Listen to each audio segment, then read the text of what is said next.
Hi.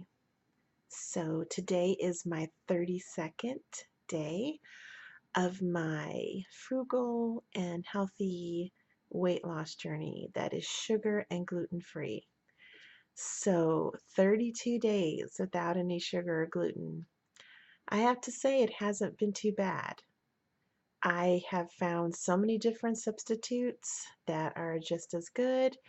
And I know we're not going to make my joints hurt, which nobody needs, especially someone that's 52 like I am.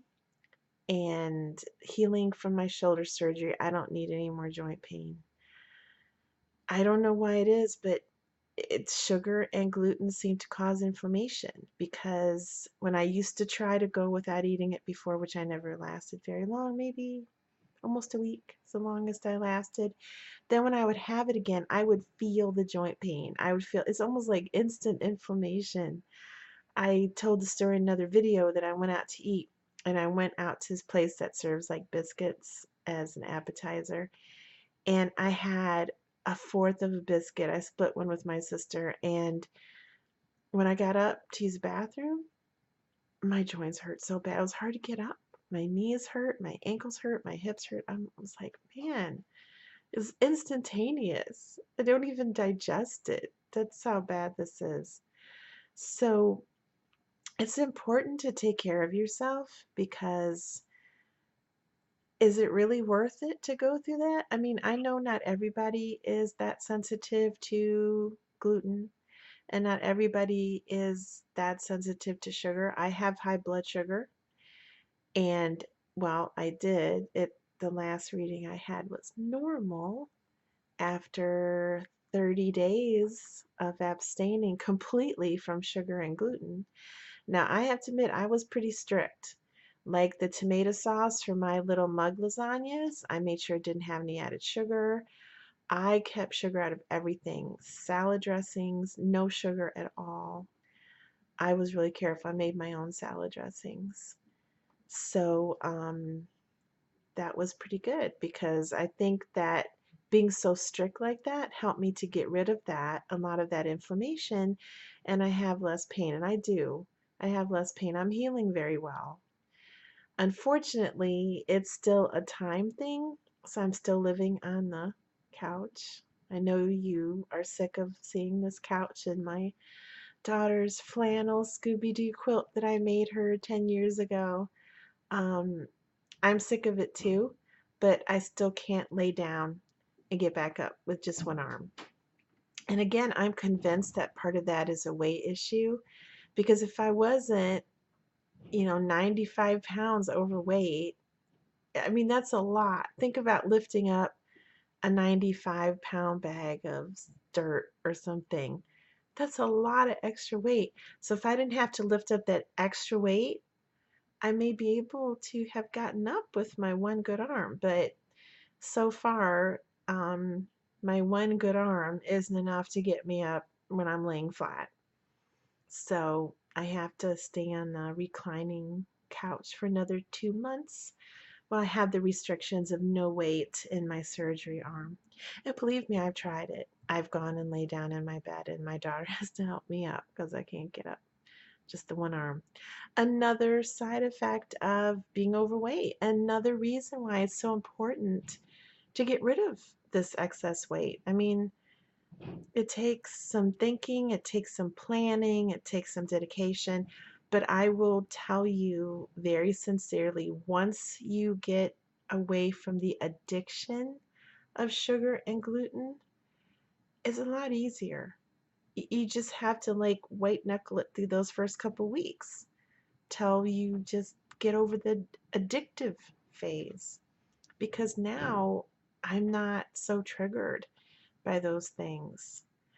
So I had a real challenge today actually because my daughter wanted a pizza and we had a like stressful day today. I was telling you about some family drama without getting into it because everybody has it. I mean, we're just going along nicely and then boom, something happens. Somebody throws something at you. Somebody gets sick. Somebody car breaks down. Some kind of stress hits you and it's so difficult to work through that and stay on your plan, because the first thing that people want to do when they're stressed is comfort themselves, soothe themselves, do something nice for themselves. And what's the easiest way to do that is food. Food that tastes good, goes down easy, feels good. And when that's been your way of soothing yourself for I don't know how many years, it's difficult to change that. So, well, let me get started with what I ate, because I've been trying to start the day with a really healthy meal full of some good quality protein. In this case, it was my George Foreman grilled ruby trout that I coated with the Old Bay blackened seasoning and just grilling the George Foreman grill. It's delicious. And then I had a green type of Greek salad, which is just mixed greens, goat cheese, avocado, black olives, and some hazelnut dressing. Oh, did I mention tomatoes? Yeah, tomatoes, avocado, black olives, goat cheese, mixed greens, hazelnut oil for the dressing, salt and pepper. So I got some healthy green vegetables, some low carb sources of protein, and I had that with water. So that was a really good start to the day because I got some good nutrients and some protein, which I did really need later because, you know, this is called the Frugaliciously Living channel, and I am really frugal. I didn't just name it that. I have to be. I not really working outside the house right now. I'm taking care of my elderly mother and my disabled daughter who has autism. So money's tight. I have to be frugal. And so she wanted a pizza, which I try not to get, but things are like so hectic with somebody being sick. It just was difficult to say no. So you save money, of course, when you pick it up versus having it delivered, which is what I usually do. So to save those few extra bucks, I went and picked it up. So I had not really had time for lunch. So to sit in the car next to that delicious, hot, ready to eat pizza, which I do like most people, was difficult. It was a challenge. And what kept me on track was just thinking, of the joint pain that gluten was going to cause me. As I said, now that I'm away from the addiction, my viewpoint has kind of changed. I don't see these foods and think, oh, I'm going to put on some weight and I'm going to ruin my plan. And how many calories does that cheese have? Now it's like, how is it worth it? Do I want to deal with that joint pain? Do I want to go back to that addiction? And that helps. So I wanted to eat something as soon as I came home because I was kind of hungry. So I had three of those date, nut, and seed little balls, which have no sugar. It's just dates and different seeds and peanut butter and some coconut oil. So it's like, what is it? Pistachios, sesame seeds, flax seeds, and some gluten-free oatmeal. Because that was something that didn't have to cook, didn't have to really prepare. I just took them out of the bag, out of the fridge, and ate them. And I had three of them. And I knew I needed to eat like right away because I was hungry. So when you're actually physically hungry, because I hadn't eaten in like 4 or 5 hours. So when you're physically hungry, that's a very instinctive um, drive that your body has to eat.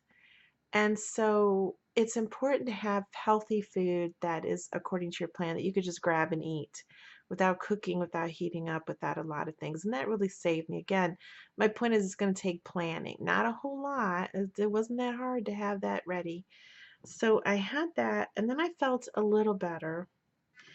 And then after that, I considered that kind of my lunch, but I still was kind of hungry. So I had those square bars that I said somebody gave me, trying to be kind, having good intentions, knowing that I was eating sugar free and gluten free and that I've been sick. So I've had, or injured and recovering from surgery. So I've had a few friends and family members try to be kind and send and bring me things. So I got these square bars that don't have any sugar, but I think they have like that rice syrup. So I don't think they're that good for me, but I did have some. So I had the Cocoa Crunch one, and then I still was kind of hungry. So because I had like one in every flavor. So then I had the Cocoa Mint. That was actually very good. I really enjoy the Cocoa Mint.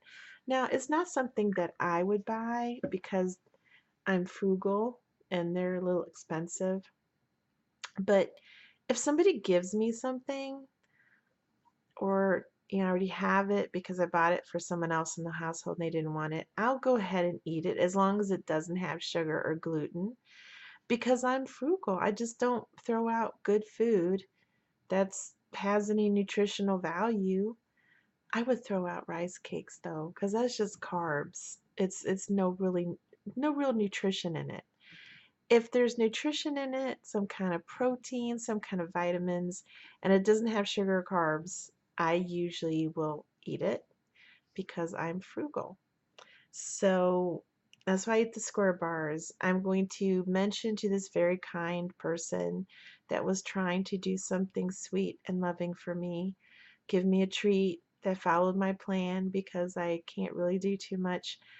Thank you very much, but it's a form of sugar that's probably not very good for me, the brown rice syrup.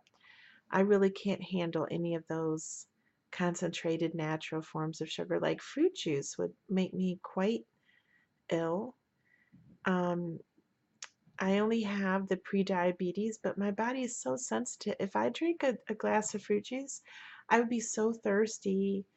Like I'd probably want to drink enough to dilute my electrolytes, and my ankles would swell, and I would be hit by such an extreme fatigue, it'd be hard to breathe. And I don't like that feeling. And of course, any kind of sugar and gluten does that to me, which I have not eaten in the 31 days. But I even have to be careful with natural forms of concentrated sugar because that will cause those symptoms as well.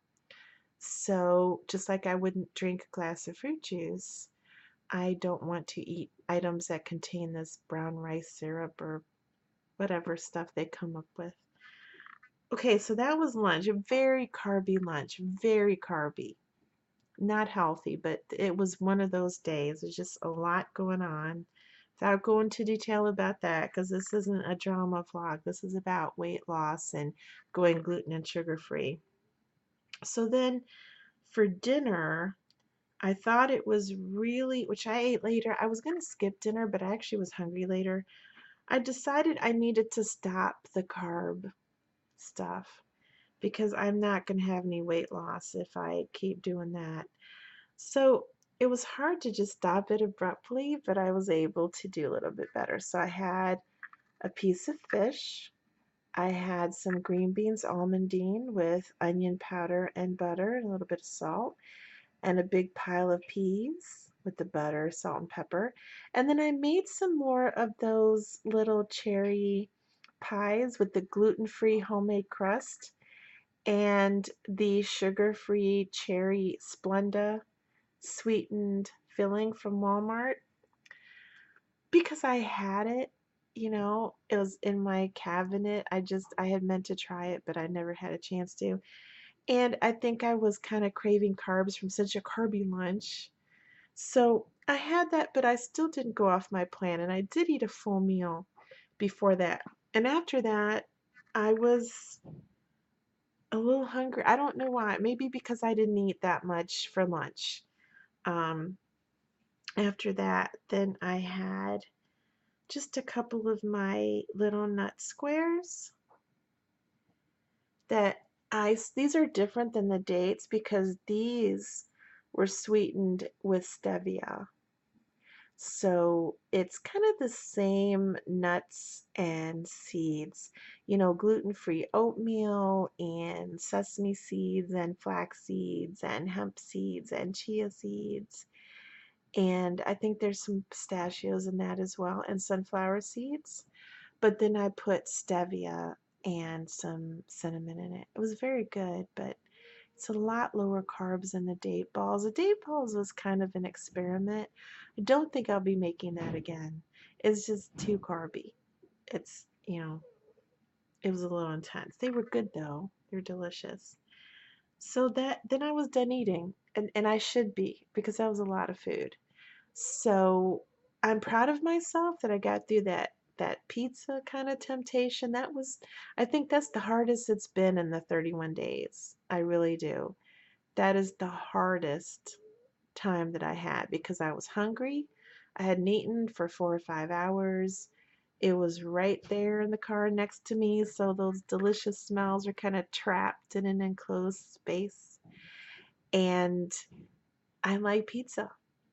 And I was started rationalizing with myself, like we all do. Oh, I'll just eat the top. I'll just scrape the top off. The pepperoni and the sauce and the cheese and the mushrooms. But you know what? Then I realized I don't want to get any gluten because my joints will hurt and I'm in enough pain. So I held off. And the reason why I think I was successful is because I had those date balls at home ready to eat. Like as soon as I could come in, tempted, hungry, needing some type of calories, I could just grab it, hand my daughter the pizza box, grab the dates and nuts and eat it. No heating up, no food preparation, no nothing. And having that source of calories, and I was so hungry, kind of helped me get over that difficulty. So I suggest that you have something ready like that, even if you have to resort to like the Atkins 0 gram sugar bars, something that you could just grab and eat when you're tempted, when you're hungry, when it's really hard. Just be prepared and plan well. Okay. So I hope everybody had a great day and that we all do better tomorrow. But remember, progress, not perfection. Don't get down on yourself if you don't eat perfectly. Just make sure that you don't eat the sugar or the gluten if that's the plan that you're following. Okay, bye bye.